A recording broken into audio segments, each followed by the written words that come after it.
White shirts on the pitch, running fast through the night.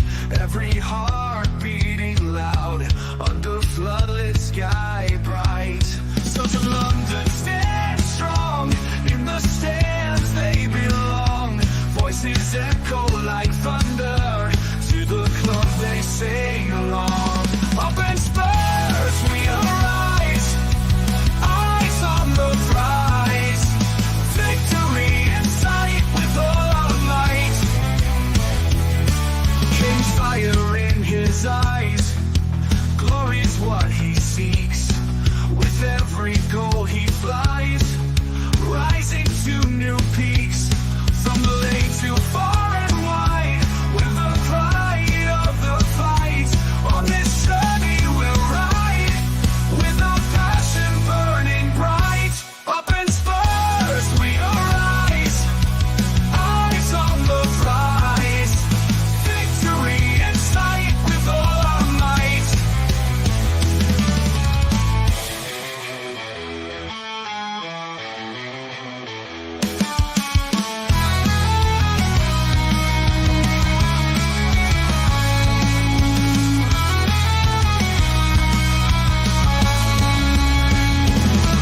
From the lane to far and wide, with the pride of the fight. On this journey we'll ride, with our passion burning bright. Up in Spurs we arise, eyes on the prize. Victory in sight with all our might. With all our might. With all our might.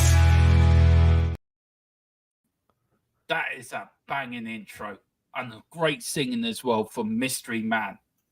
Look at him bopping away. I was singing it. I was singing along with it in background. Yeah, so was I actually, but you actually did. Colin actually did do that. Is Colin singing, by the way? That is Very Colin edited. singing. Very edited. That is Colin singing with Robbie Williams and Barbara Oh, I wish. Streisand and Tom Jones and Elvis Presley all in the same room together. I wish. Actually, my claim to fame is I've actually sang with Jonesy Boy. Have you really? I have, yes. What did you sing?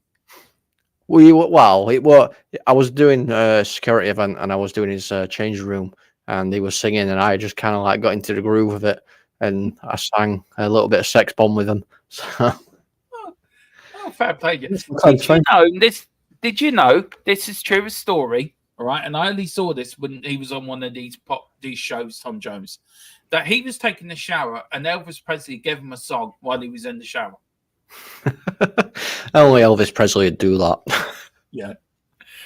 Look, I'm a big Elvis Presley fan. Shoot me down. I think the man's cool. I think the man is right.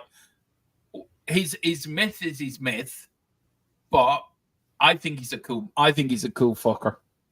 I mean that man. I mean, he'd go out and buy you a Cadillac just if you see you walking down the street. Well, buy that man a Cadillac. Yeah. I mean, who does that now?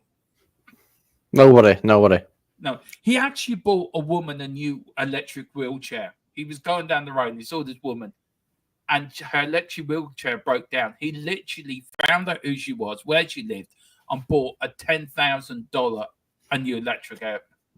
You wouldn't get stars like that doing that today. Oh, no.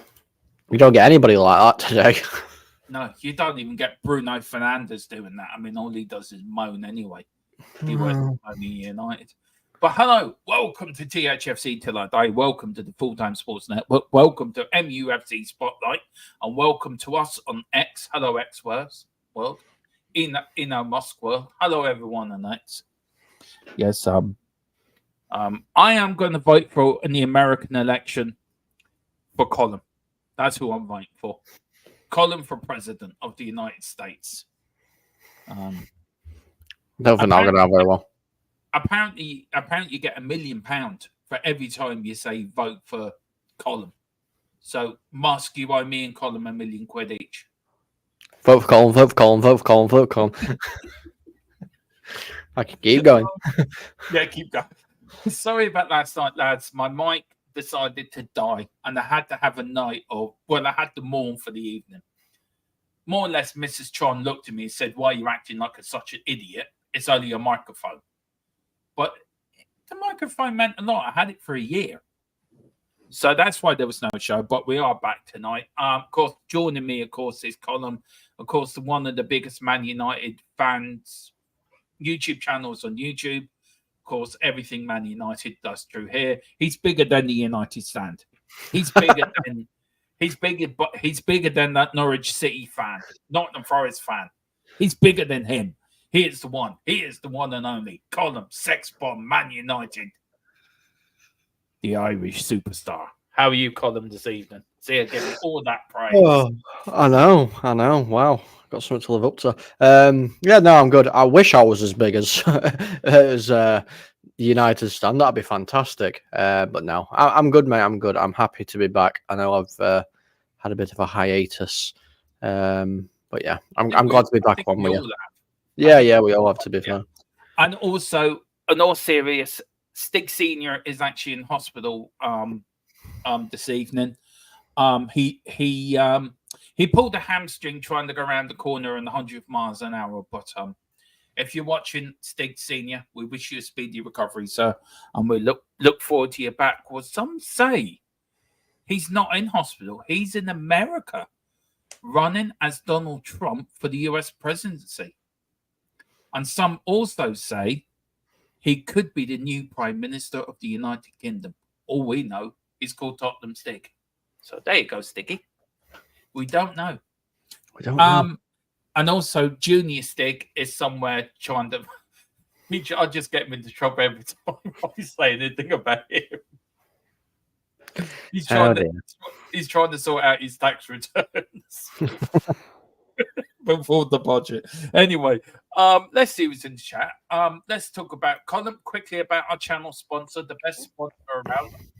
The video because you haven't got it for so long, and you're probably very rusty, very rusty. Where's the video gone? We are still sponsored by Wraith Energy. One of our official partners, so do use the code THFCTILDIE for your 10% off everything Wraith if you can. I keep forgetting to say to them, but there you go. But this is, let me take him off and let me put, where has it gone there? Where have you gone? I've got it. It's here. And put him on. So this is private internet access. You can get your VPN from that link there that Demo's put in. So basically, private internet access is a VPN. It stops all these other things like hackers, governments, and corporations from getting all of your data by streamlining all of your things, passwords, bank details, everything from you to the internet, and then that is it. It doesn't go anywhere else. It is compatible with phones as well, and it is very, very easy to use. You just simply click where you want to be, click your button, and buff, you are connected. So obviously you get some restrictions depending where you are as well. So if you want to watch something, say, I don't know, on a Saturday at 3 o'clock, that's not being televised in the UK, you can switch your location over to America where it might be shown, and then you can watch it there. It is compatible with all of your devices as well, so smart TVs, tablets, Macs, etc., and it is unlimited amount of devices as well. They do cover the world, so you have worldwide access. It's very, very good to use. So basically what it does is it just masks your IP address, and they don't actually keep any of your audits at all. They've got 30 million satisfied customers, and they have a massive 4.5 trust pilot score. It's a fantastic offer. They're a fantastic company. I have one myself. I use it all of the time. There was a certain a certain program that I wanted to watch the other day, which wasn't televised in the UK. Switched on my VPN, sent myself somewhere else, and I got to watch it. It's fantastic, and it's an amazing price as well. You're getting a really good deal. Demo, do you want to tell us how much it is? It is €43 plus VAT for 2 years, and then you get 4 months free at the goodness of their own heart. So I'm going to get it. I haven't got it yet, and that's a crime. And I know Colin's going to beat me up in the studio afterwards and say, "You dumbass, you should have got it already." But yeah, do. I mean, I want to watch the Grand Prix in Brazil. maybe I want to watch it on Brazilian time this weekend. So I'll get the VPN and I could be in Sao Paulo, summing up with Max Verstappen and Lando Norris as they go around the corner, banging wheels. I could be sitting on the grid. Who knows? But do get it. €43 is a good price. It really is. It's the cheapest on the market. Let's see who's in tonight as well. Big up to DJ Samuel. Big up DJ. Do pick up your memberships as well, guys, and also send in our super chat and also super sticker. It does help us along as we reach 2K. Big up to Matty Bassett as well. Big up. He says Volkag has gone violently. I know Colin was so happy he danced a jig. It was that good. He actually rang up looking for Fatley to bring back Riverdance. If anyone's old enough to remember Riverdance, I am. And that shows how old I am. I'm also said Amara ball in. We've got Jared O'Connor. He always thinks if and big up.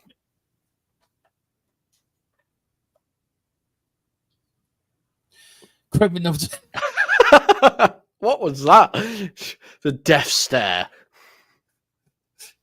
Mrs. Tron gave me the death stare, just give me shivers right down my spine.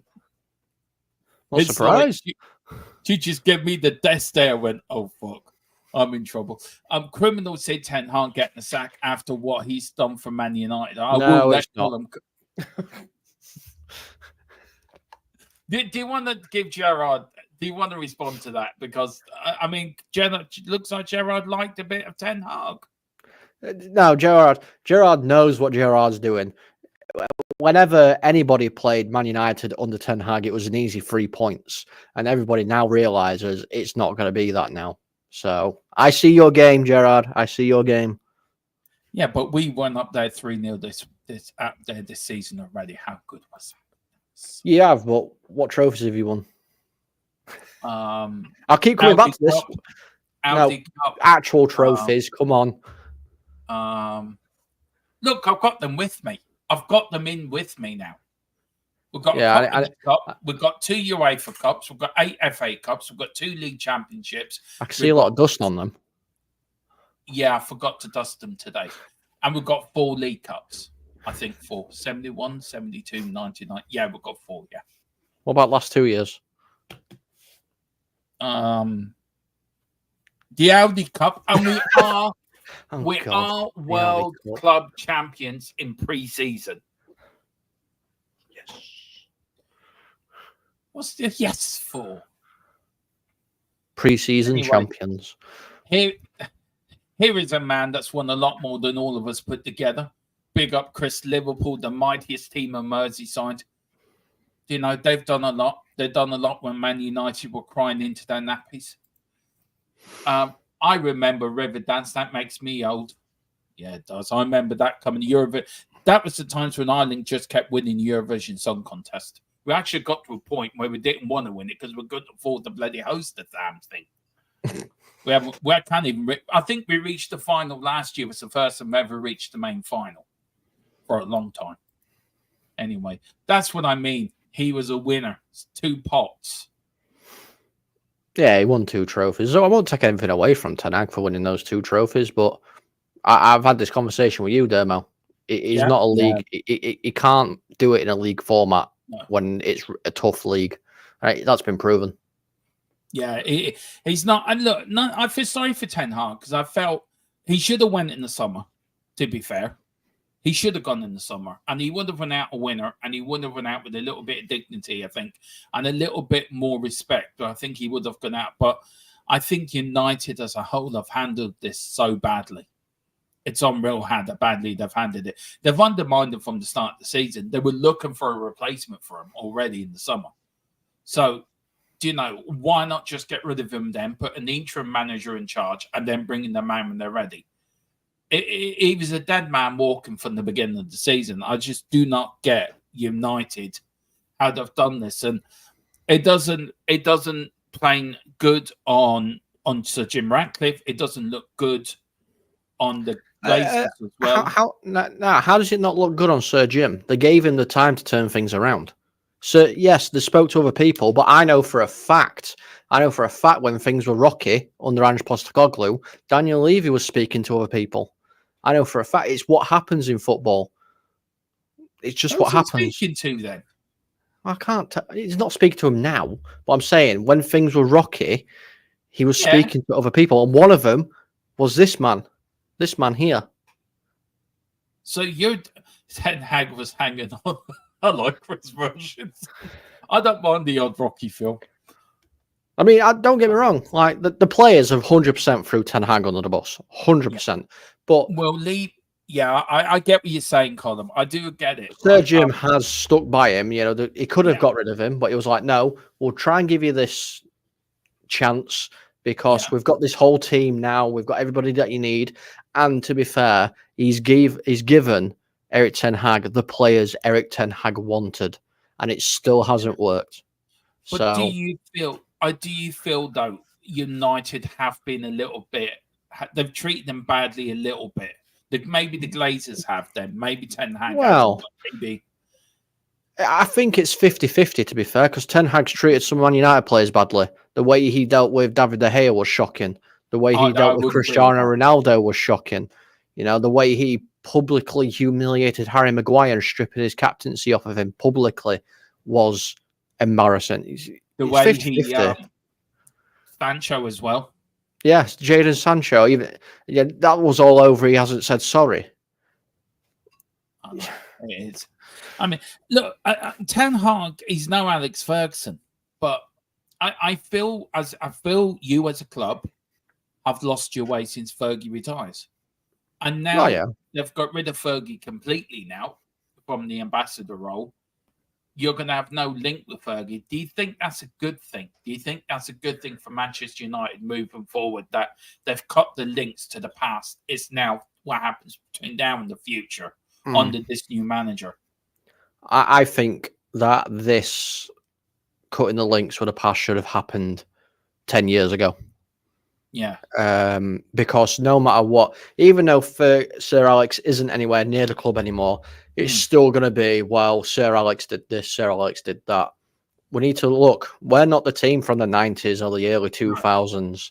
We're completely different. Manchester United fans, and I'm one of the first people to say this, we need to understand we are shit. That's what we are. We are shit. We are a mid-table team. I could have told you that. But that's where we are. We're a mid-table team. We're a cup team. Yeah, you are. We're a cup team. United fans need to say that. We need to wake up and smell the coffee. You know what I mean? Yeah, I do. I've said it before, and I say it again. You were where we were 2 or 3 seasons ago. Yeah. Conte, Mourinho, and Nuno. I mean, I think if you look at that, I think Ten Hag is probably your Nuno appointment. I think this man coming in is probably your Ange Postecoglou appointment. Oh, we'll have to wait and see. I mean, you look at the players. I mean, look, let's get into it, because there is some numbers and facts actually to this, to the appointment. Of course, Ten Hag. We'll get back to the comments in a minute, guys. Just want to get this out of the way. Erik Ten Hag by Man United was out of 2.5 years, 14th in the Premier League. That's his record there. 3 managers on a month. I mean, fair play to him for that. An AFL Cup, runners up in the FA Cup, then won the FA Cup in 23-24. I think, what's his name? Tommy Doherty did that with Man United back in the 70s. They lost to Southampton, was it? Or they lost to they lost to Southampton and then they beat Liverpool the following year, if I remember rightly. Yeah, that's correct. Look, some of these stats I found on Ten Hag is just mind-boggling, right? Spent over 600 million in transfers fees during his tenure. The sacking of Ten Hag is set to cost United in the region of 13.5 million. With 70 wins from 128 games in charge, Ten Hag's 54.7% win record is actually the second best of any United manager since Sir Alex Ferguson's retirement. But Colin, the Dutchman's loss, 27.3, is the third worst under either David Moyes or Ralph Rangnick. So where do you think it went wrong for him? Do you think it was that last bit? So as his side struggles to turn defeats into draws, just 23 or 18% ended all square. Do you think that's the problem with him at United? I think it's one of the issues that he's got. Again, like I said, it's in knockout games, like one-off games, knockout games. Ten Hag is a genius. He does things, such as last season when he brought on Ahmad and he ended up winning us the game against Liverpool and stuff like that. It's genius, but for some reason he can't do what he does in cup games in the league. And I don't understand why. And some of his tactics and the way he sets up teams as well, it's so confusing. Like, we bought Mazraoui this season, who's a right back, and he ends up playing him at central attacking midfield. Why? I just don't get it. Honestly, I don't. No. I mean, some of these numbers here, Colin, you can go through them if you want, man, but some of them here are just, they rarely are. Shows why United are where you say you're a mid-table team. I mean, look. Yeah, well, that top one, that top line there is why Ten Hag has gone. It's got nothing to do with the two previous seasons. It's the fact that we've won 4 out of our first 14 games. That's relegation form. That alone is the reason why he's gone. Yeah. I mean, after 9 games of the Premier League season 11, 2019, only Crystal Palace, Southampton, 6 have scored fewer Premier League goals than United's 8. Man United have the biggest difference between expected goals and goals scored in the competition. They should have scored 6 or 7 more than they have. I don't get this X goals. So, do you want to explain that quickly for the non people that that last stat? Expected goals, or XG, is just what they're expected to actually score. So when you see a game, I don't know, let's use Spurs and Palace, for instance. It's just the first 2 that came to my head. But I'm not going to use that game as the thing. I'm just going to use the 2 teams. So Spurs' XG, so their expected goals for the first half, maybe, I don't know, 1.25. Yeah. So they're expected to score at least 1 goal in the first half. Whereas, if it's 0, then they're not expected to score any. We've just basically not scored as many as what we should do. Yeah, it is shocking. Big up to Evan coming in. I will get to you in a minute. This is mind-boggling. Money spent since Ten Hag to charge Chelsea 1.3 billion. I'm still shocked they got a football club there. Man United 616.8 million. Now, this shocked me. Tottenham have spent money. Tottenham have spent nearly 560 million. Arsenal, we spent more than what Arsenal spent in the time Ten Hag's been at Man United. And West Ham, really, I just couldn't give a shit about West Ham. I thought just put West Ham there and just couldn't be shit what they spent. So that's it. And then, of course, we go into the Premier League, which we will get to in a minute because there were some cracking games. But have you got the latest on that Man United managing situation? Is it now sorted? Is it now signed, sealed, and delivered? So Ruben Amorim has given the green light to go and take over at Manchester United. He has informed Sporting Lisbon of his decision as well. So that pretty much is a deal done. We're just literally waiting for the official announcement. And Manchester United are also now talking with Sporting and Amorim about bringing his backroom staff along with him, which will probably see the exiting of Ruud van Nistelrooy and co from the club as well. Ooh. And he's just joined the club as well, Van Nistelrooy. Left his job. He won't be impressed. Well, it's a risk in football, Like, if a manager doesn't do very well and, the team isn't performing, then, it should be down to the manager and the coaches. You can't get rid of one and not the others, I suppose. It is true.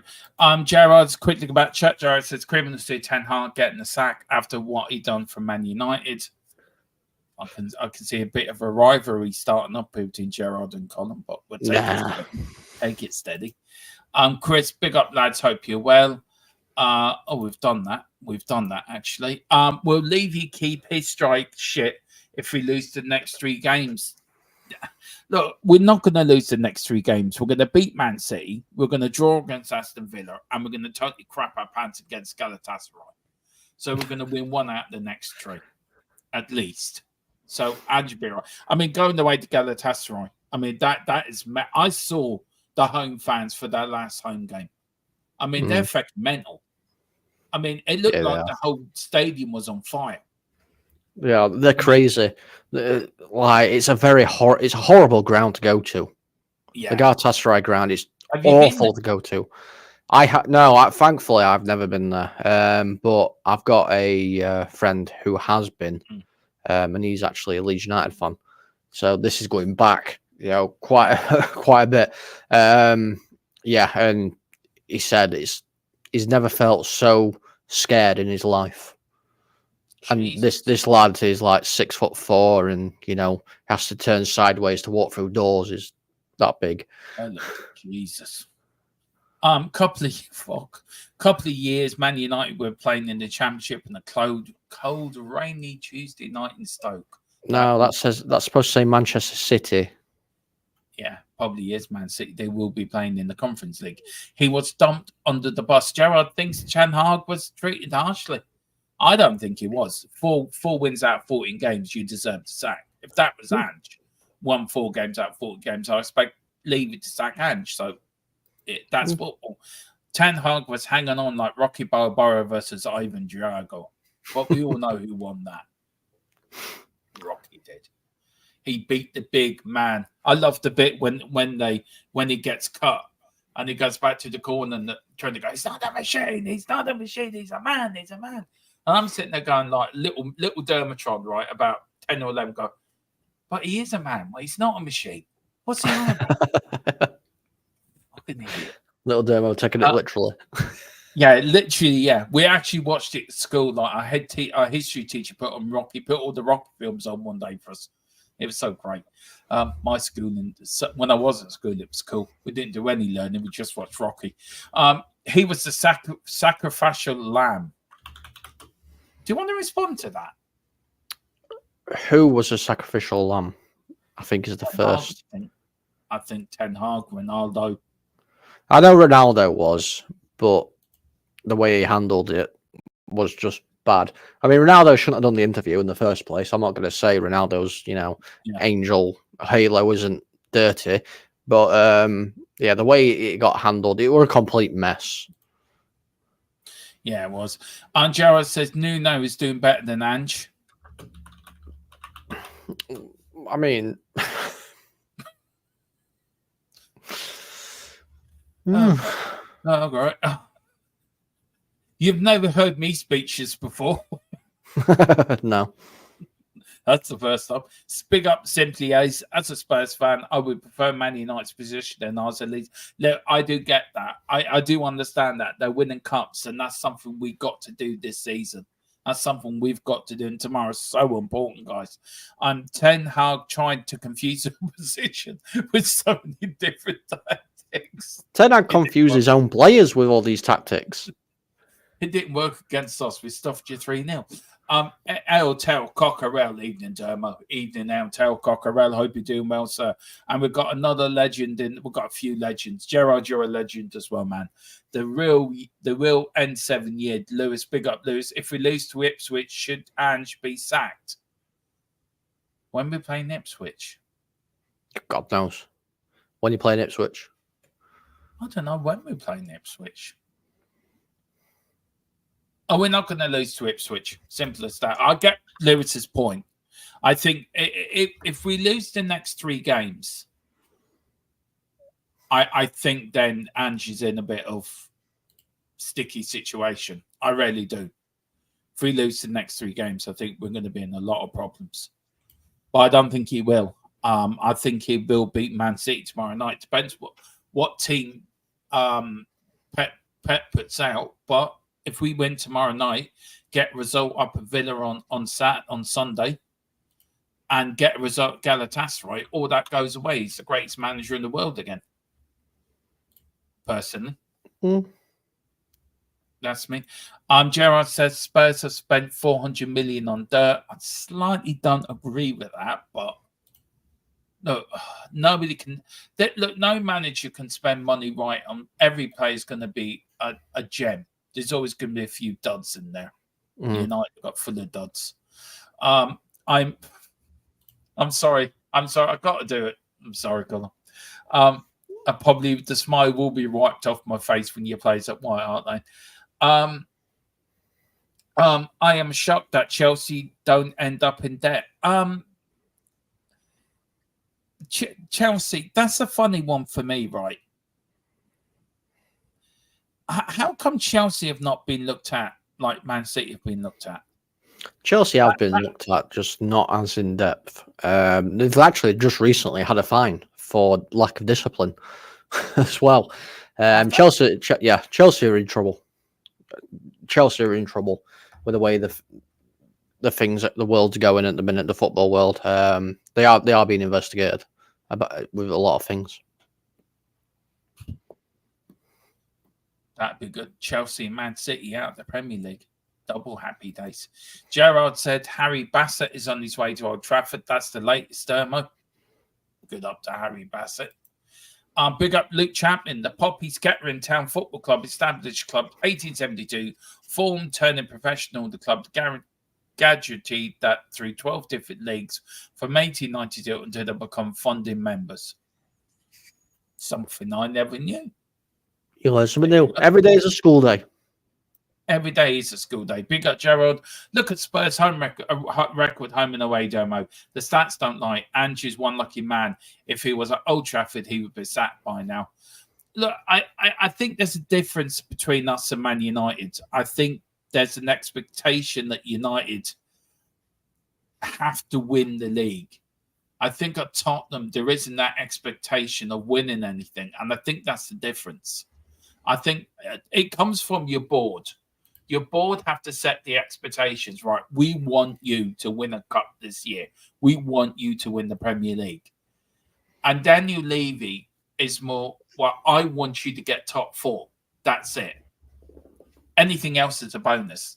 Do you agree with that, Colin? Or do you think do you think that managers have to put expectations on themselves, or does it go from the very top? No, I mean, of course it comes from the top, you know. So when season starts, they'll get told what's expected of them. So I know, like, even though he's not there no more, Ten Hag's expectation this season was a trophy and qualification to the Champions League, whether that be top four or Europa League. Like Ange's will probably be get as far as you can in the domestic cups, win the Europa League, you know, top six or something like that. I'm not saying they are his, but that might be something. But then it's up to the manager on what he wants to do. So if he wants to just go for instance, a top four finish, because that's what is expected of him, then he'll just go for a top four finish. But some managers are like, no, I want this. So, you know, it comes from the top, but managers do have their own little goals. Yeah, look. For me, I think managing Manchester United is very different to managing Tottenham. Yeah, I think it is totally different. I think the expectations are different. United are used to winning leagues. They're used to winning Champions League. They're used to winning the big trophies. We're not. We haven't won a trophy since 2008, and I think that has now settled into the fabric and the fabric of the club that we don't have to win to have a successful season. Where if United don't win a trophy, it's a failure. And I don't think that's what's wrong. I don't think it's just that as well. I think the other thing is when you're looking at managerial wise, you have to perform. You know, there's no ifs, ands, or buts at United. You have to perform, because if you don't, then not only have you got obviously all the Man United fans, but then you've got all the press Sky Sports, you know, any kind of newspaper article, because they slap Man United on a piece of paper, it sells, you know. And I've seen it countless times, you know, when Jose Mourinho was here, Jose, the special one, magic gun, on all this kind of stuff, you know, they slap it on there and it just adds and piles on the pressure. But it's funny, any manager that's gone into Man United has been successful, apart from Rangnick. But Mourinho was successful. Ten Hag was successful. Louis van Gaal was successful. All right, David Moyes was. I don't think David Moyes was given enough time anyway, and I don't think he was treated very fairly anyway. He got. That's my own opinion. Maybe you're different, but I think David Moyes, for me, wasn't given a chance to prove what he could do at Old Trafford. David Moyes. Sorry, David Moyes was the first person to put his lips on that poison chalice because he came straight after Sir Alex. Yeah. And the manager that came straight after Sir Alex was never going to stay in their job, ever. No. Because we had this expectation, you know, whoever this manager is coming in, he needs to be as good. And unfortunately, he wasn't given the time to prove whether or not he would be that good. And I know you said Ralph Rangnick hasn't won anything, but he wasn't there long enough either. And he's not a manager either. He's not a football manager or a coach. He's a, you know, he's a builder of clubs. He built RB Leipzig. He didn't manage. He built the club. So, yeah. It's a bit like the ex-Liverpool manager doing when he's doing for RB now, isn't it? He's gone in. Yeah. Jurgen Klopp. Yeah. He's doing exactly the same thing. He's getting an awful lot of stick at the moment for that. I don't think what he's done anything wrong. I think it's more from the Dortmund fans. I think he's getting stick from more than Liverpool. Yeah, I'd say so. But I mean, he's allowed to do what he wants. He doesn't want to come back into management. You know, he thought, you know, I've done everything I can at Liverpool. There's literally, I can't do anything else. He saw that the gap between Liverpool and Man City was starting to spread a little bit more. It was like, you know, you need somebody else now. I can't take you any further. I've set the paving stones for you. It's now you've got to get somebody else to walk them. And Arne Slot's doing that. I think Arne Slot's doing that. Yeah, Arne Slot's having a good start, isn't he? He is. He really is, actually. And I'll tell you one thing, Liverpool, good to watch, actually, to be fair to them. We are going to get on about Liverpool. The real year said in 2.5 years, I think this is a very good point, actually. I think this is coming off the stream. It really is. In 2.5 years, did the players actually play for Ten Hag? I don't think they did at any stage whatsoever. I don't think they did. No, they did. I can 100% say, yes, they did. They played for Erik Ten Hag on 3 separate occasions. One of them was 45 minutes against Crystal Palace, because we actually played some sort of Erik Ten Hag ball in his first season. So that was good. The FA Cup final and the Carabao Cup final. And that is the only times that they've actually ever played for Ten Hag. But the rest of it, they didn't. Yeah, the rest of it, they didn't give a crap. But those 3 times, they actually did. Yeah. So tomorrow night, Colin's going to be watching Man United live on THFC Till I Die, may add as well, because we're doing a double header tomorrow night on this channel and the European Football Network till we are. He's going to be so all these. Yeah, he's going to be so. Who are these players? Who's Rashford? Never seen him before. Who's this player? Who's Sakaby? Who's he? Never seen him before. Jesus. Don't be surprised if De Gea comes back to the club, actually. Oh, mate, I love it. Please. Yeah. I can see it happening. Big up. We got DJ said Harry Bassett. We played 4-4-2. Of course, I love Harry Bassett. It's so funny. Big up to Early Doors Football TV. Big up. Hope you're doing all right. The early West Ham fan, I do respect. It is actually. He is the only West Ham fan I do respect. He's the only sensible West Ham fan. A lot of them. We'll see. We'll see.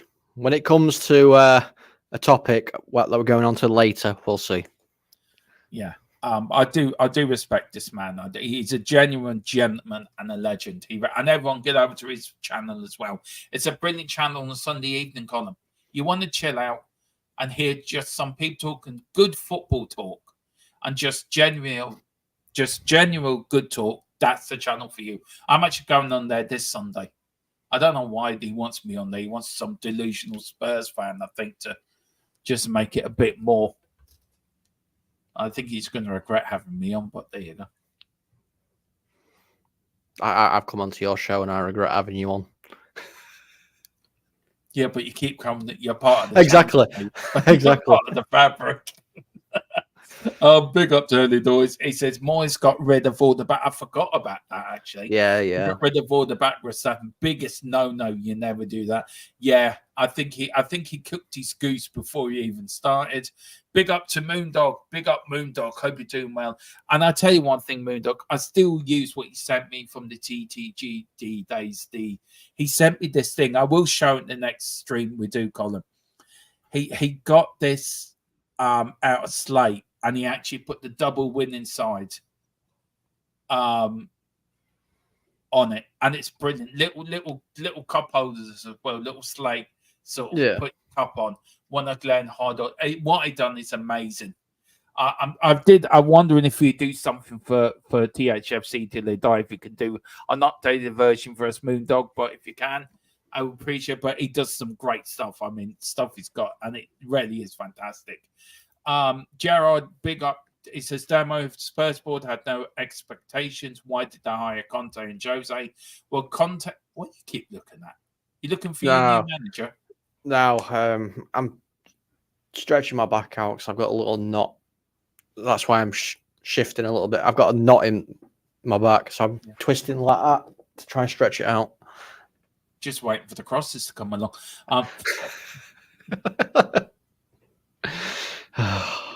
Yeah.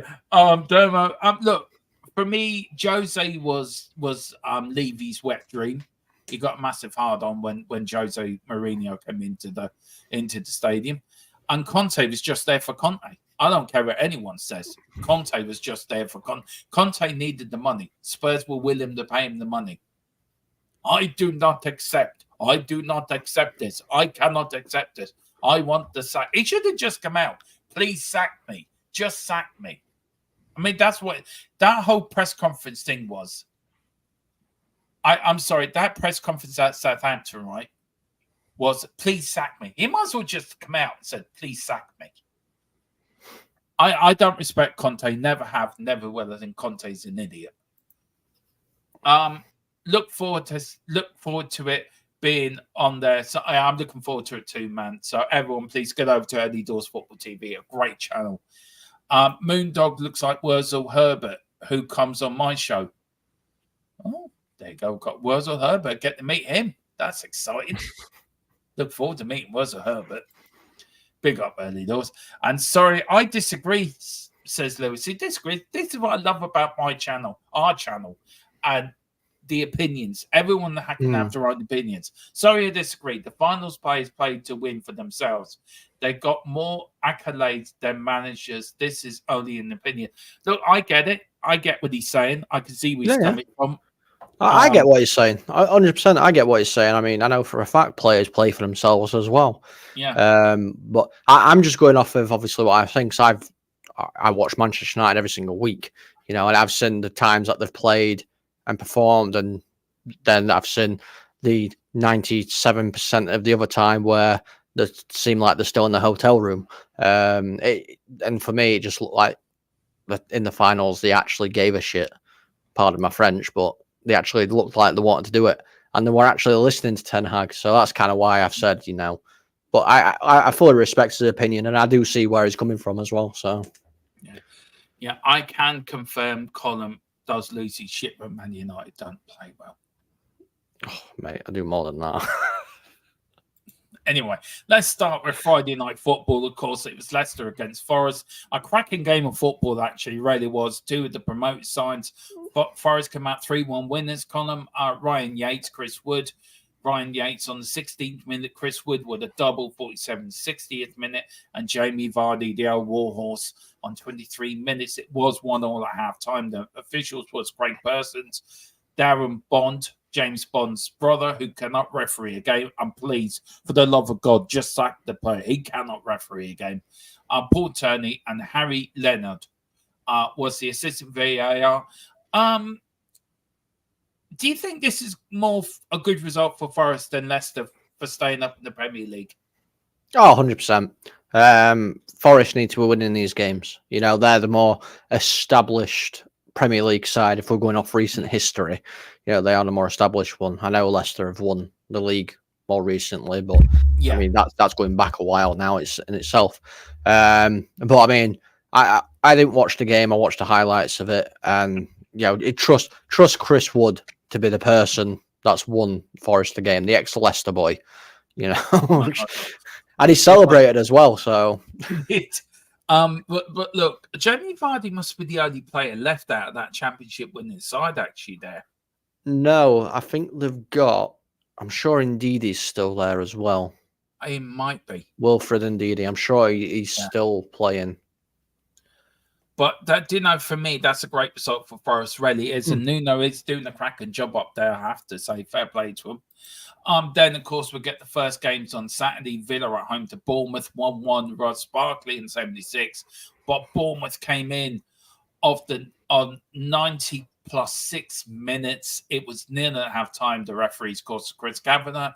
Craig Person was the fourth official. Matt Donoghue was VAR. And Gerard Gillette. The closer you can get to the closer.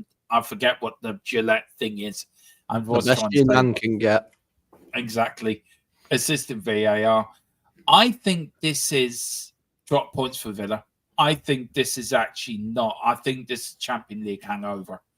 Bournemouth, they should not be drawing with Bournemouth at home. This should be 3 points for Villa. And my view, not a great game, to be fair, what I saw of it. And I think Bournemouth were lucky to get a point out of it, in my opinion.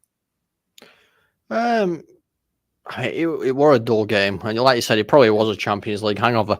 But I wonder if the fatigue is now starting. I know we're early on in the season, but Villa, you know, this is the first time they're back in the Champions League, and they're having to put everything they've got in those Champions League games. You know, because they haven't had an easy run. Let's be honest. You know, they played Bayern Munich, who aren't any slouch of a team in the Champions League. But yeah, I think they're very, very unlucky not to have got the 3 points, even though it weren't a great game. But you know, I'm not going to take anything away from Bournemouth either. You know, they got the job done. They needed to get a goal, and 96th minute they did. So it's all about, isn't it? Winning your home games and picking your points up away from home, isn't it? Really? Yeah. To be fair, and they did that, and they did that very well. But what gets me is Aston Villa should be beating these teams around them. Yeah, they should. Really should be. They should, but you know, like I say, if you're just used to playing once a week every Saturday, or you know, the odd occasional twice a week, you can cope with that. But like I said, they're having to put so much effort into the Champions League games. And I mean, with what I've watched them play in the Champions League, and they come off the pitch and they're absolutely shattered because they ran their arse off to win the game. So, you know, I am expecting a little bit of burnout. Just a little, we'll go back to the Premier. I want to bring up Gerard here. He says, Domo, what do you think of the miracle Stephen Kenny has performed at St. Pat's? I think he's done well, to be fair, Gerard. This for the League of Ireland.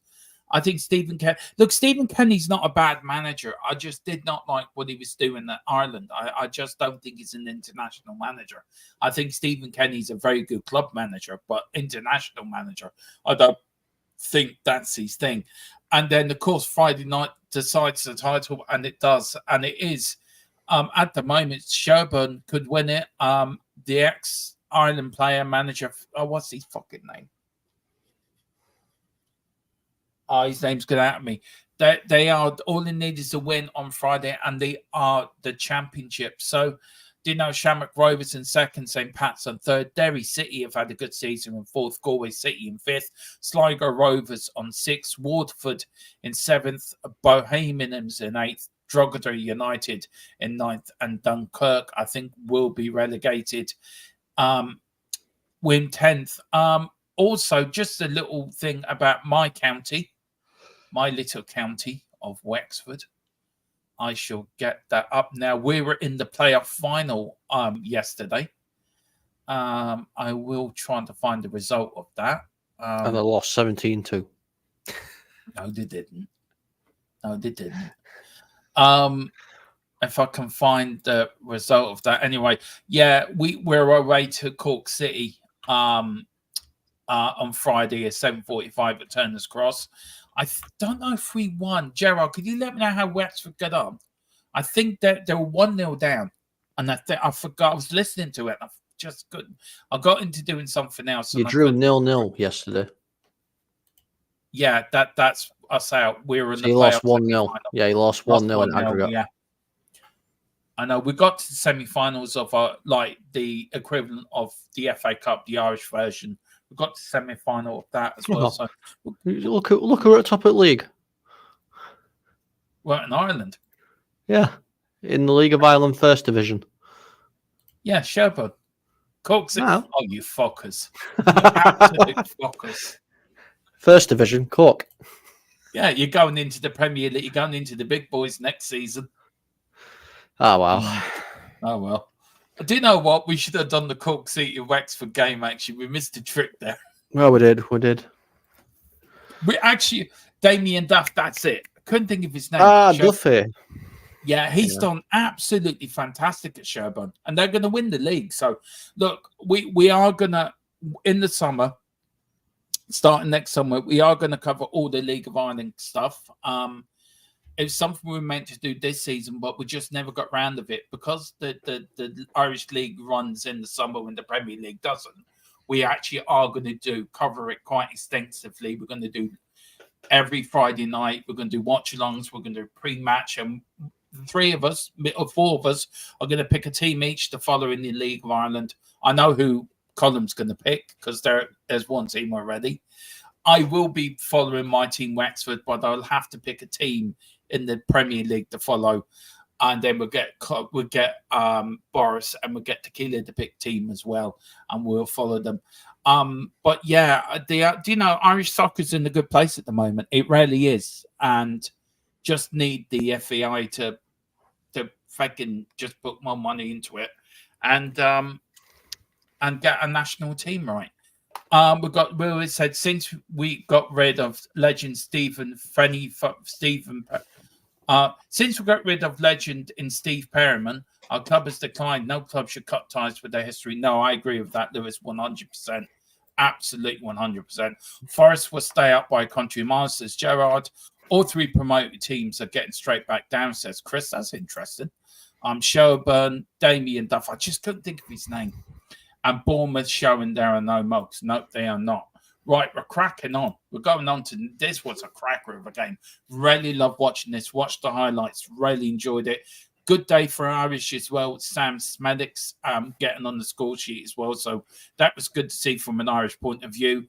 But Brentford in the last seconds of the game get the winner. I feel sorry for Ipswich because Ipswich play some good football. I think they've done well in the transfer market, and I hope they stay up. But what a cracker of a game. And fair play to both sides. Good, open football match. And that's all you want. That's the Premier League in a nutshell. If somebody wants to know what the Premier League is in a nutshell, there, 4-3. That's your game. And also the referee was Lewis Smith, Robert Jones, Peter Banks and Neil Davis were the match officials. So only 17,000 at the Brentford Stadium. Colin, look, let's start with Ipswich. Look, I like Ipswich. I've got a soft spot for them. But I think they will go straight back down, sadly. But I hope they don't. Yeah, no, I think Ipswich are going to go down. I mean, I've got a soft spot for Ipswich. Obviously, one of our ex-guys is the manager there, McKenna. They play some really nice football. It's actually really nice to see, because a lot of teams will just, sit at the back, play very deep and try and hit on the counter. But Ipswich actually do play some really nice football. I feel like they did deserve to get the point, to be honest. But yeah, it's fine margins in the Premier League, unfortunately. It is. And then look, Clark 90 points, another late winner as well. So fair play to them. And Brentford got the 4 points. So I like Brentford. Brentford play some good. See, I always thought Thomas Frank might get the Man United job. He was always, I like Thomas Frank as a manager, actually. I wouldn't mind him at Tottenham one day. I was an advocate for Thomas Frank to take the United job. You know, I wouldn't have been upset about it. Now, here's Brighton against Wolves. Of course, Evan Ferguson, another Irish man, getting on the score sheet. So a good weekend for the Irish people. Danny Welbeck on 45 minutes. Then we had 2 goals then from Forest late on 88 and 90.3. The match officials was Michael Oliver, Gavin Ward, Graham Scott, and Adrian Holmes. 31,000, of course, at the American Express Stadium in Brighton. Is this more of a game of Brighton more throwing it away than Wolves sort of coming back into it? I think for me, when I saw the game and I watched the highlights, I thought, Brighton threw that away a little bit. To go 2-0 up with 5 minutes to go plus injury time, no team should have a divine right to get back into it. And I think Wolves did to Brighton what they did to us when we went 2-0 up against them, I think, a little bit.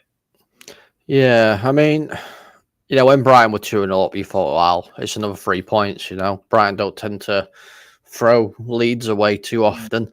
But I'll give credit to Wolves. They've kept fighting and fighting and fighting.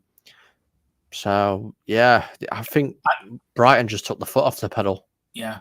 The Wolves manager's under an awful lot of pressure as well, and he could be in there. See, that with Ten Hag being sacked, it starts a domino effect now.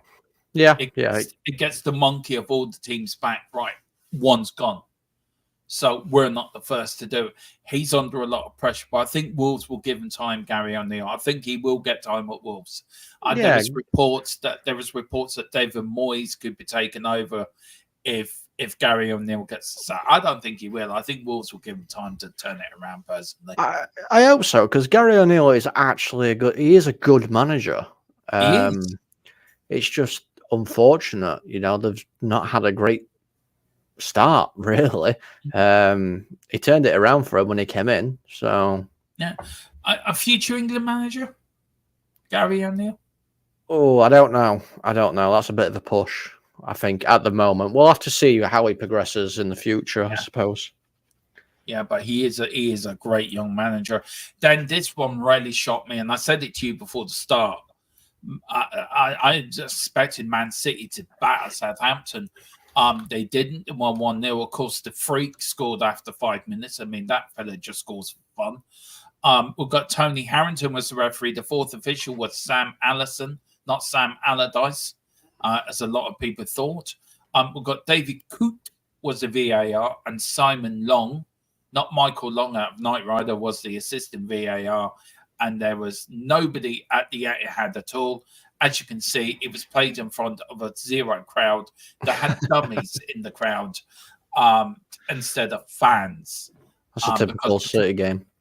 Yeah, it was a typical City game. It was played in front of dummies.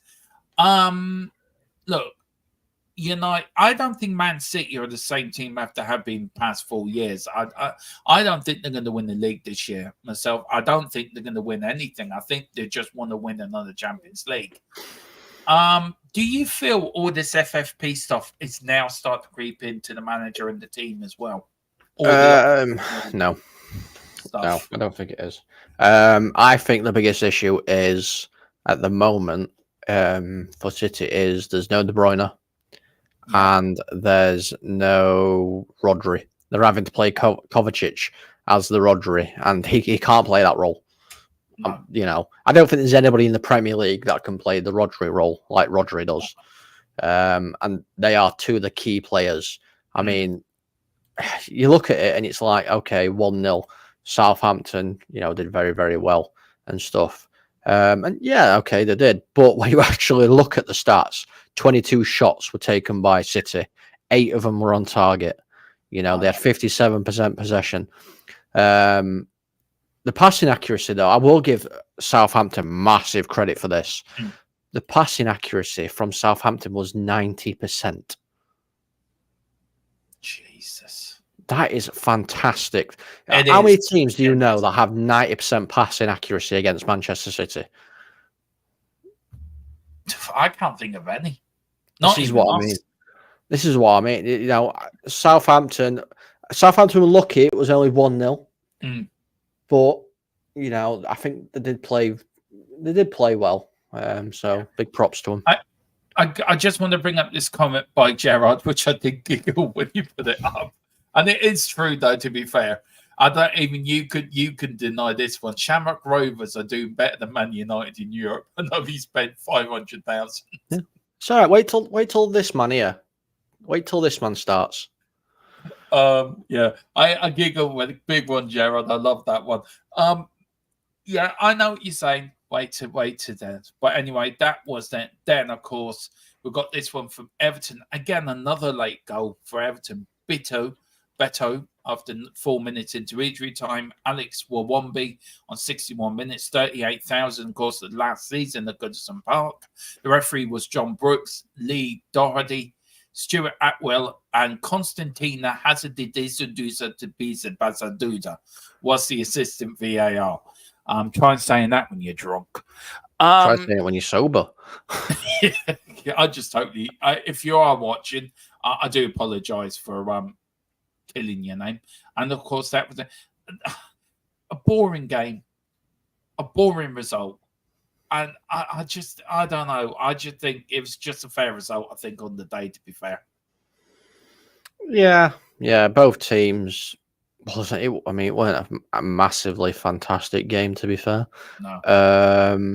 And I understand, obviously, it's an important point, very important point for Everton. And Beto, I mean, the way he celebrated his goal, it was like he's just won the Champions League or something.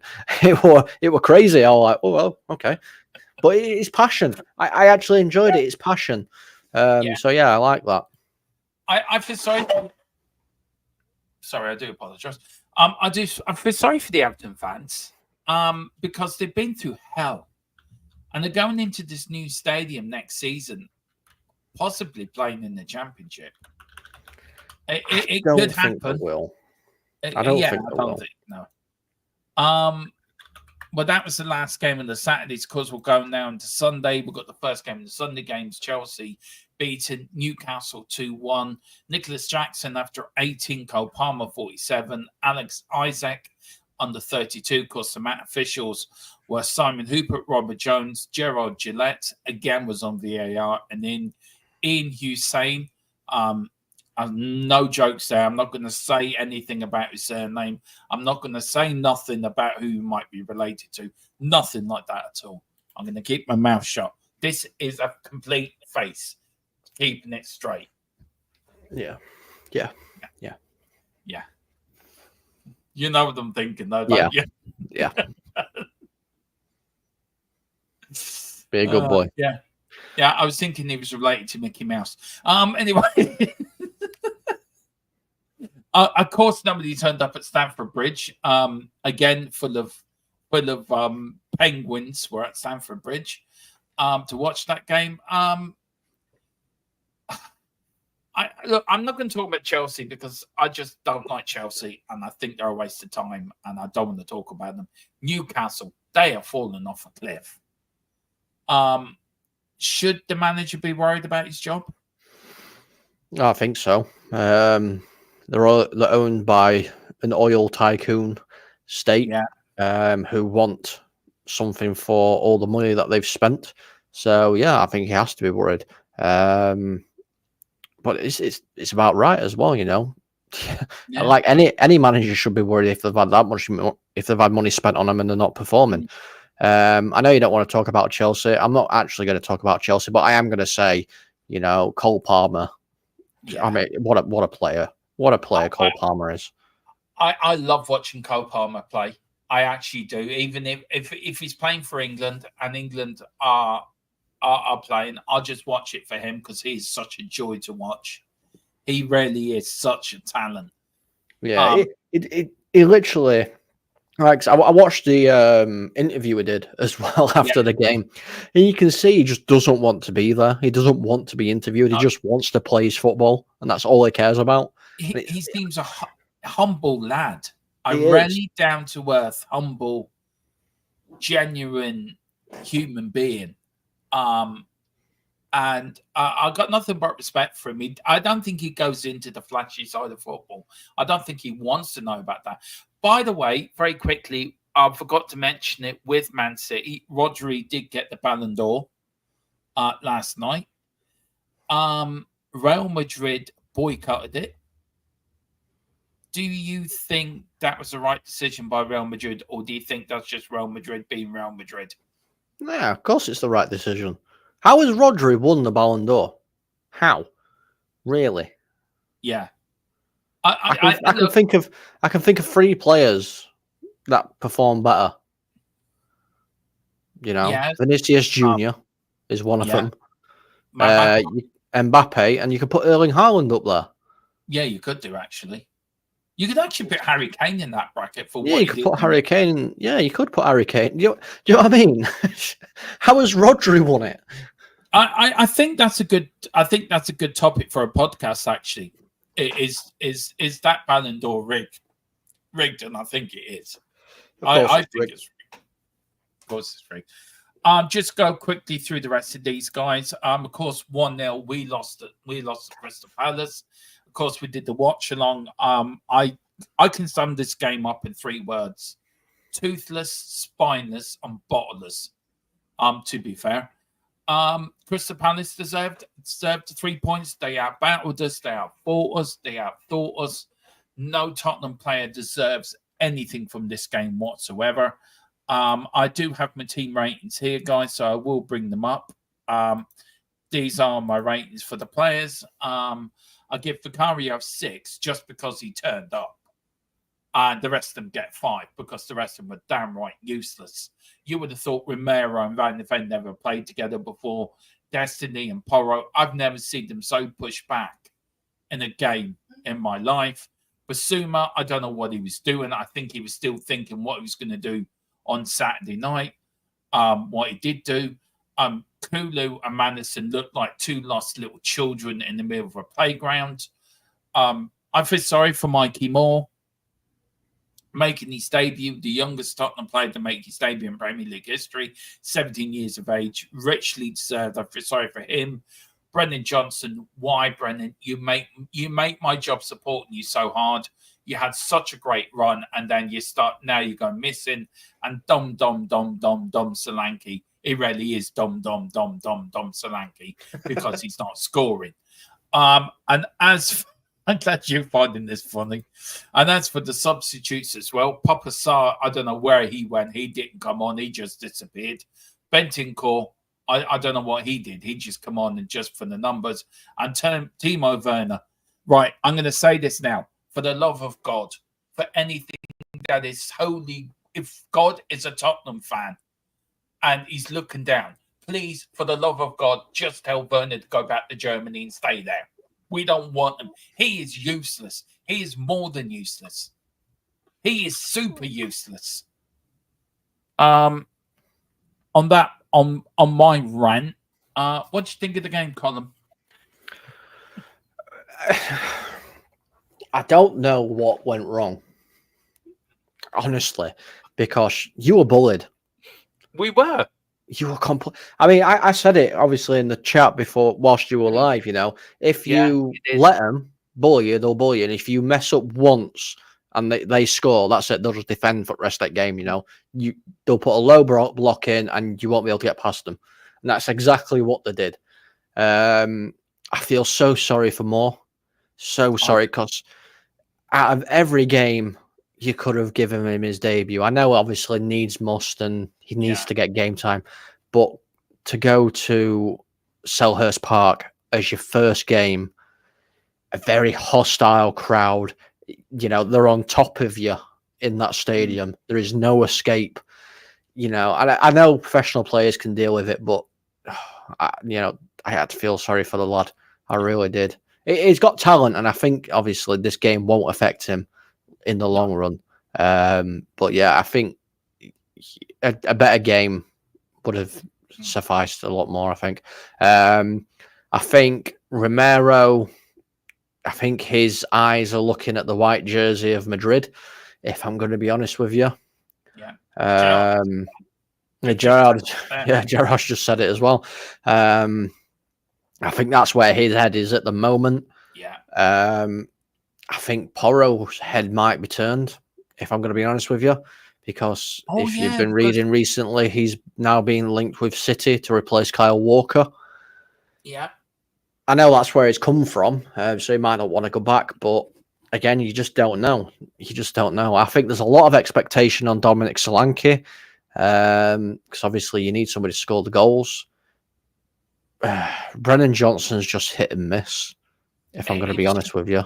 Bad game, Colin. It was a bad performance. It was a worse performance under Ange. There was no fight, no nothing, and we got bullied. We got bullied like it's like going into the school ground and being bullied by the bullied. I mean, what does Rocky say? Rocky says you got to take the hits and keep moving forward. That's how winning is done. We just got hit once and we just stood there, just keep hitting us. Didn't I? Yeah. Palace never won a game all season. And I'm thinking, I'm watching the game Sunday thinking, how's this team not won a game all season? We played them. Yeah, we've played them already. I know. It's just absolute. James Maddison for me I'm scratching my head with him. I think it's time for Maddison to step aside.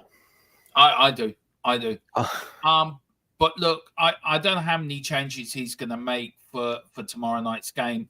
I will tomorrow morning put out a predicted lineup for that game, guys. So that will be out in the morning for you.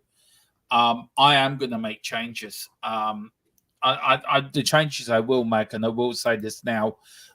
Rudu for me starts. Archer Gray starts. Bentancur, Sarr, and Bergville start, and Richie starts instead of Solanke. They're the changes I will make. Look, that's enough about Spurs. I don't want to talk anymore about it because that game really just pisses me off. Now,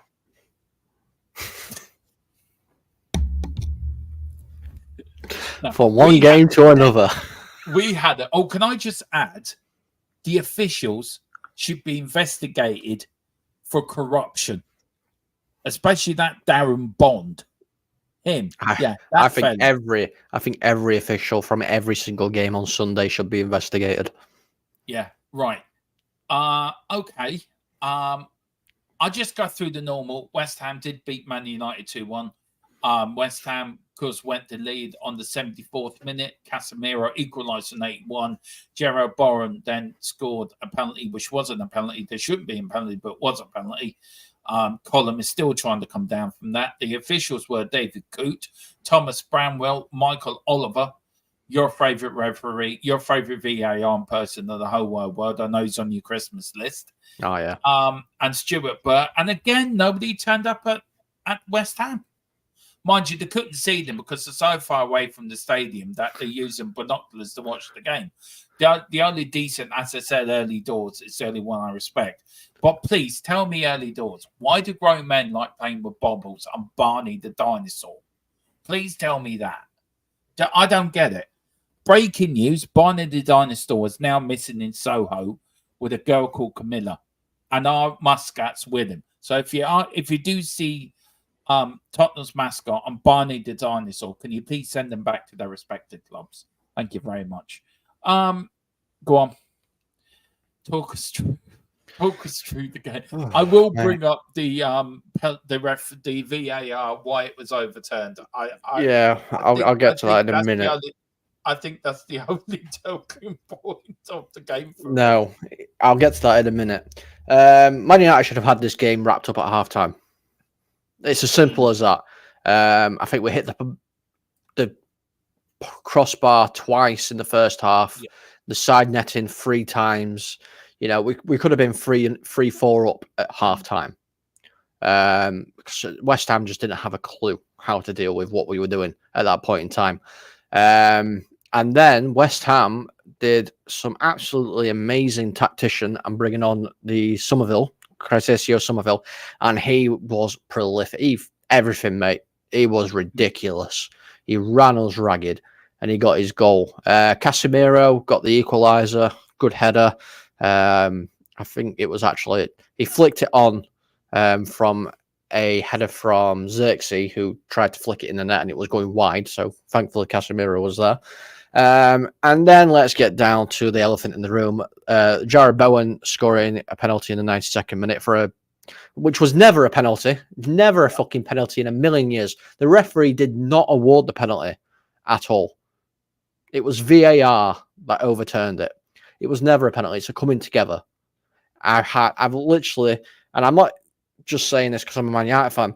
Micah Richards on Match of the Day said it. He's a Manchester City fan. Yeah. Alan Shearer has said it. Yeah. Gary Neville has said it. I know what Gary Neville's going to say it anyway. Gary Lineker even said Gary it. Lineker has said it.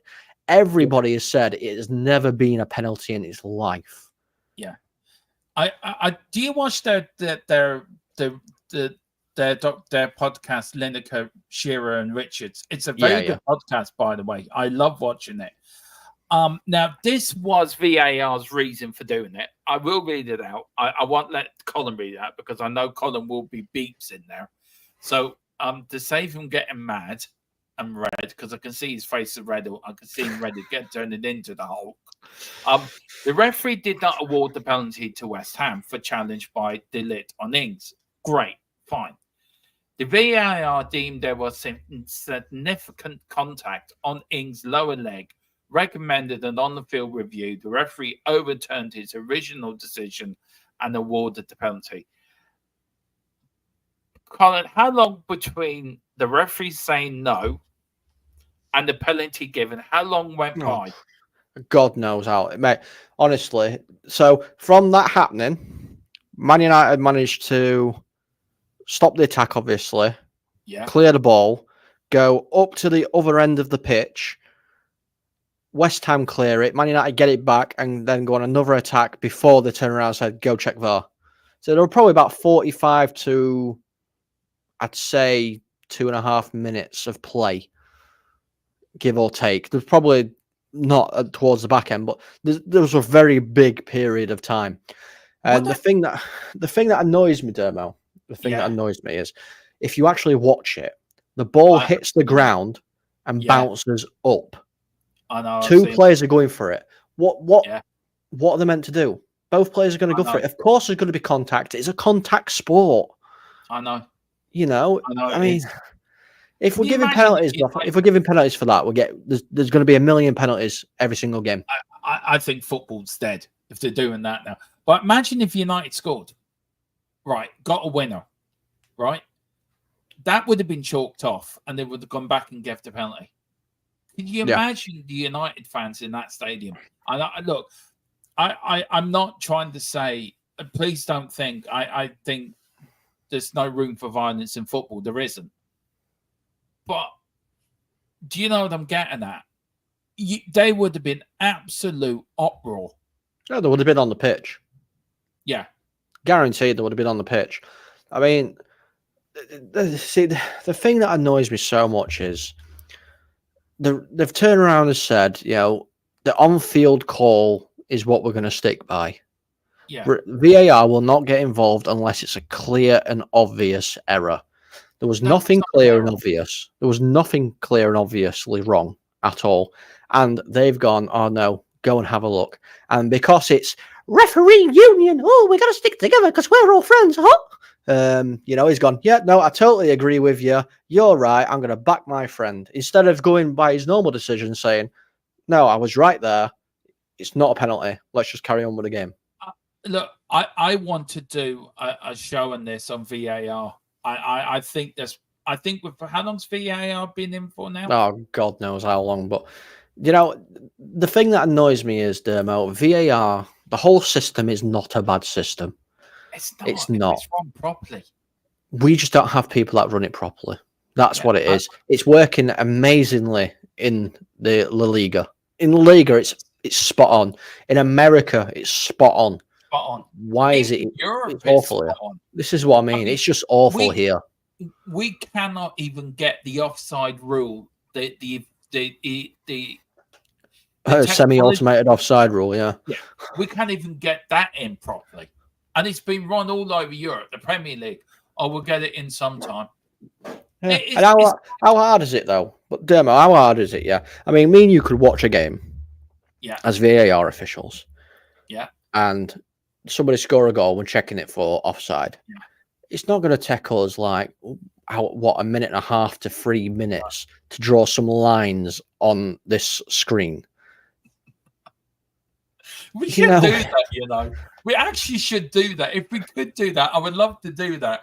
Watch a game as VAR officials, you and me, and actually see how we see the game to how VAR see it. I actually would love to do that. We should do that, Colin, actually. I think that would be a very good experiment, actually. It'd be good, but it'd be hard to do because we ain't got the right angles, unfortunately. Oh, no, we'll find a way. We always do. Of course, the last game, of course, on Sunday, of course, the half-4 kickoff was the big one, Arsenal against Liverpool. Bobby would have been absolutely dancing around his Wolves chairmanship room. We all know Bobby owns Wolves. We all know when he does his watch-alongs, he does it from his chairman's office in Wolves. Yeah, that's why he doesn't do watch-alongs when Wolves play. Yeah, because he's actually... Yeah, exactly. Yeah, some say Bobby is the Wolves owner. Some also say he also is behind Arteta. At Arsenal, he is the owner of Arsenal. Who knows? But some say Bobby is Jose Sarr. Yeah, but all we know is called Bobby from Full Time Sports Network. Big up Bobby if you're watching, by the way. I know he's been under a lot of stress and a lot of workload as well. Boy, Zoom, bless him. So if you are watching, Bobby, look, catch up to you soon. Look, just very quickly, 60,000 at the Emirates. Saka give Arsenal the lead. Arsenal went then Virgil van Dijk. That man's amazing for me. He's a great defender. I think he's a great footballer. Equalised on 18th. Arsenal took the lead in 43. Then Mohamed Salah, who gave up playing under Jurgen Klopp, has now come back with no hair and scoring goals for fun on the 81 minutes. Fair result, I think, at the end of the day. But I did say before the show started, and I'm going to finish it, as I said to you in the back room, I think this will see Arsenal's. I think this will be the point that will make Arsenal not win the league this season. You say fair result. I say robbed. And Arsenal were robbed because they had their winning goal chalked off for a foul when it wasn't a foul. Oh yeah, I forgot about that. He's gone up. He's out-jumped the player. And the referees blew his whistle. Not a single, but bear in mind, not a single Liverpool player was calling for the foul. They carried on playing. Yeah. Arsenal were robbed. And once again, I hate it because we're fucking talking about it all the time. Awful officiating. Yeah. As you can see, I haven't even bothered putting the officials up because they were that bad. I think this is just me just now. Games that look, the Premier League as a whole is a great concept, but I think it's just VAR thing. This is, of course, the Premier League, the top 8. Man City are top of the league, of course, 2 points clear of Liverpool. Arsenal in 3rd on 18, Villa in 4th on 18, Chelsea 5th 17, Brighton in 6th on 16, Nottingham Forest 7th on 16, Tottenham 3 points behind Forest and Brighton, 4 points behind Chelsea, 5 points behind Aston Villa and Arsenal. Man City unbeaten. They've won their last 3 of the last 5. Liverpool's well unbeaten in the last 5. Arsenal 1 defeat in the last 5. Villa, another good one in the last 5 as well. Chelsea 1 defeat in the last 5. Brighton 1 defeat in the last 5. Forest 1 defeat in the last 5 as well. Tottenham own 2 defeats in the last 5. If you're looking at that league now, and with the FFP that's going on at the moment, Man City, I've said it before and I'll probably say it again till the season ends. Does it need another team to win the league for the Premier League to look like a proper league? Would it be bad for the Premier League and Man City won the league and then they were expelled from the Premier League as champions? I mean, yeah, of course it would look bad, but we can't just take away from the fact that it's Man City. They're the dominant force in the Premier League. There's no two ways about it. Whether they've got there legally or illegally, they're still putting the performances out on the pitch every single week. I don't want them to win it. Of course I don't. To be fair, I don't want 1 or 2 to win it currently. I'd much prefer number 3 or number 4 to do it. But now, as much as I keep saying, I keep trying to will it into existence that somebody else wins it, someone like Arsenal. I know that's not going to go down well on this channel, but I just don't want to see City win it again. No, I think it's a 2-horse race myself between City and Liverpool. Personally, I don't think Arsenal will win it. Personally, I don't think. But look, what do I know? Look, that was the Premier League review. Yeah, I hope you've enjoyed it. It's something that we are going to tweak with it. We are going to make it better. We are going to put more stuff into it.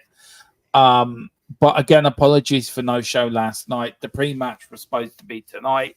This week's been a bit cocked up because of the mic issue, so I do apologise. Colin, thank you so much for coming on. I know we're going to be doing more shows together. I think we're doing the Premier League preview on Friday as well. I think we're going to see, can we get Boris come in and that, or we're going to get Rebel to come in as well, another Man United fan to give it. And we're trying to get other fans on as well for these Premier League reviews and previews. Apart from being on here, sir, thank you so much for coming on. Where can people find you? No, it's always a pleasure to be on Talking Football with you, Dermo. Yeah, you can find me over on Full Time Sports Network, or you can find me right here on the MUFC Spotlight channel, which is my Man United channel. And also, even though we've done absolutely nothing on it, don't tell everybody, you can find me on Double Done Gaming as well when we actually do stuff on Double Done Gaming. I know every single time I've come on this show, I've gone, we're going to do something. We've got a podcast. We're going to do something. We're going to do something. Guys, we're going to do something. I promise. I promise. I don't know I think we might do something during the week, actually. Might even do something Friday night, actually. God knows. God knows. But we are going to. But I'm telling you, we're going to do something. I was doing on there my Premier League Road to Glory. Yes. I did tune in once or twice on it and saw you got sent off. Yeah. But that's just demo. Yeah, that's just me. Listen, thank you all for watching. We're back tomorrow. What's the day tomorrow? Tomorrow is Wednesday. Game day. We've got Tottenham Team Talk. We've got the watch along, and we've got post-match live, of course, tomorrow as well. Thursday, we've got the post-match show. We'll be doing that at 8.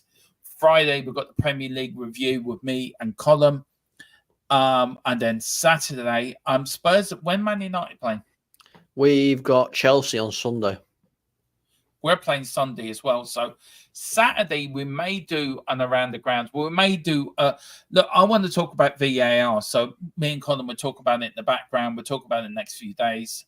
We may do something about VAR because I think that needs to be talked about. And we're seeking to get a few people on as well to join us, make it into a bit of a debate. And then, of course, Sunday, we've got Tottenham Team Talk. We've got the watch along, and we've got post-match live. And of course, then on Sunday evening, I am on Early Doors TV, so I'm looking forward to making my debut on then. And then, of course, Monday, it all kicks off again with more games as we go into November, and it all goes more Europa League stuff, Premier League games. So, but everyone, thank you so much for watching. And the FA Cup begins. Yeah, it does actually. Saturday. Yeah. Who's Donny got? Donny are away to Barrow. Well, I might even cover that one. But we just won. We won today. We just won today. Oh, well done. We beat Barnsley 3-1. We are, as you can see, on 1,937. We would love to get to 2K before Christmas. It really would mean a lot to me, Colin, Tequila, and Boris as well. But I want to finish this stream on a sort of positive note. please, in the comments if you can, and in the comments after the stream, probably in here as well, can you please send your best wishes to Carlo Tequila? He is in hospital at the moment. Not very well. He has got COVID. So please, everyone, wish him a speedy recovery. And we can't wait to have you back, Stig. We miss you on this channel. We miss the Stig. So we'll leave it there. Do you want to say anything else about that? Yeah, obviously, if you are watching, buddy, just rest up. You know, we're all here for you. You need anything, just give us a call. So hope you get well soon, mate. And look, I have said to him, come see me. You know, we've got lots of good things coming up. So get better. We've got lots of fun coming up. Me and Colin have a little surprise for you when you're better. I hope it's not what we were talking about earlier. Yeah, it is. Yeah. Oh God. Yeah. We won't say what we were talking about earlier. No. On that bombshell. On that bombshell. But Gerard said it's a great show. Thanks, Colin. Totally enjoyed it. Thank you so much. Cheers, Gerard. This show's going to be tweaked. It will be tweaked, and it will be made a lot shorter and a bit more in depth. A bit more streamlined. Yeah, your new show's coming out as well. Tottenham's Tactics show's going to start coming in, isn't it, as well? Yeah, it's going to start coming in. I would have done it yesterday, but again, you know, we've had that many technical issues. Yeah. So apologies for that one. Hopefully my mic is working. I'm using an old mic and I've got some AirPods, Bluetooth. But hopefully my sound was okay. But whatever you do, thank you so much for watching. God bless you all. Look after each other. I normally say, come on, you Spurs, and big Andrew trust, but I think we should send out Tequila. Get well soon, mate. We're all thinking of you. Come on. We need Tottenham State back.